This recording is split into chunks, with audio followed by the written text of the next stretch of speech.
અને કમાડ તોડી અને મને ઘરો થપ્પો દઈ ભૂવો દઈ ને મારા દાગીના ચોરી ગયા, ઠોડિયા, કામ્યો અને મારી વીટી અને મારા અને 4,500 રૂપિયા એ ચોરી ગયા છે. હું કહું છું ગામમાં.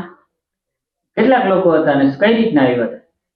એ આવ્યા હતા, બાયણો છે ને ખડાવ્યું નથી, એનો નકોચો ઓનાથી સરિયાથી હટાવી અને બાયો અંદર ઘડી આવ્યા અને 4 જણ હતા.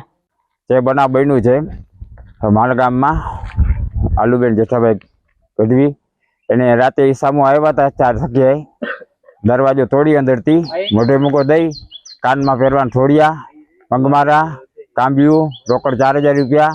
સવારમાં મને જાણ કરતા મેં પોલીસ ચોકીએ ખંભાળિયા ફરિયાદ લખાવી છે. પોલીસવાળા બધા આવી ગયા છે, તપાસ ચાલુ છે. વહેલી તકે પકડી લે એવી આશા રાખીએ છીએ. પોલીસ સાથે નમ્ર વિનંતી.